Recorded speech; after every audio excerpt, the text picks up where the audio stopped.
My name is Chris Ferguson. I'm the Director of Crew Emission Systems for Boeing's CST-100 Starliner. That's a vehicle that will replace services to low Earth orbit and to the International Space Station. Prior to this, I was an astronaut for 13 years, flew on 3 different space shuttle missions, and prior to that, I was a pilot in the United States Navy, an aircraft carrier pilot, flew the F-14 for about 15 years.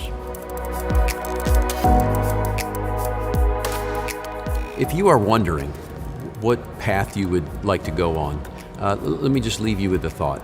If you take up a career in science, technology, engineering, and math, I promise you that you can do anything. If you decide that's the wrong path, you can become an accountant, you can become a musician, you can become a lawyer.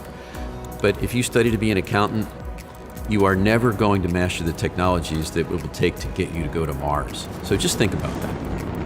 24 seconds into the flight. What are the opportunities out there for young men and women who appeal to space?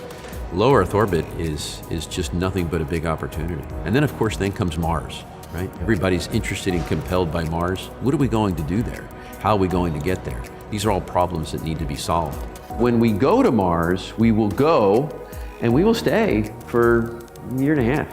This is not your average camping trip, okay? This is a long-term expedition. I recall sort of trudging through some difficult subjects in school. I always looked at partial differential equations and wondered why I needed this.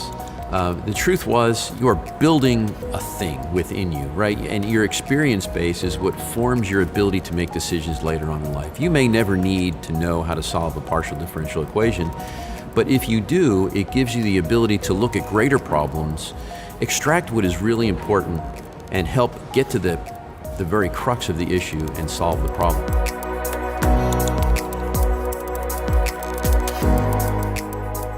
You know, there's no practice flights in space. Your very first real flight is the only practice flight that you get, and it's got to go right. It's a combination of technical skills and the ability to lead, I think, that always makes a good commander, no matter what they're commanding.